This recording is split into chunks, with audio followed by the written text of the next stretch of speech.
Okay, Heapy, so fourth round of the Ladbrokes Challenge Cup successfully drawn. We've drawn Dewsbury Rams away. Same tie as in 2015 and the same round of the competition, so a bit of a rematch and hopefully go one better this time.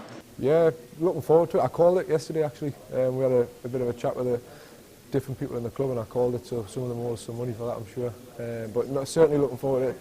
Dewsbury Championship side, really good challenge for us to go down there and see how we stand this year. We've played them in the past in pre-season games and in the Challenge Cup, as you say, a few years ago, and we did all right, so it'll be interesting to see how we go this year. Is it a good thing for you as a coach of Thunder to get an early chance to test yourself against teams from the league above, sort of to find out, I suppose, exactly where you are rather than just where you are in League One? Yeah, I think so. The more competitive games that we can get as a squad and as a club, the better. Obviously you learn a lot more from yourself in the harder games, in the times that you challenge a lot more, and it's certainly what we need, particularly coming off the back of the Super 8s last year, the League One Shield, where we didn't particularly get challenged as much as we would have been in the top 8, so it's the harder the fixtures, the better for us.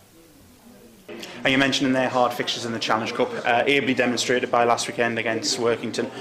You must be relatively pleased as coaches the way that you fought back, if not necessarily going down by 16 points. Definitely, I thought we showed a lot of resilience last year. Last week.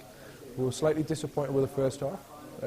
We started really well the first 10-15 minutes. We were completing sets, we were on the front foot, and we were dominating them sort of competitions all over the field. And then we sort of took our foot off the gas. We made some pretty uncharacteristic errors.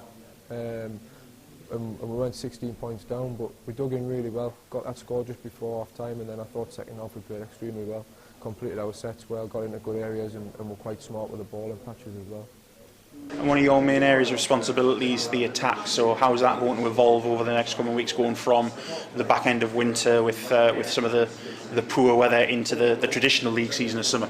Yeah, we spend a lot of time at the minute looking at our shape and structure and just getting them sort of block patterns in place so that everyone knows where they need to be and what they can do, and then once that's in place, which we're getting there, and once like I say, the weather gets a bit better and we can start doing a lot more skill-based stuff and playing a bit more and your hands on freezing cold, then we can start to tinker around with that structure a bit and make little variations which will have a big impact on what we're doing.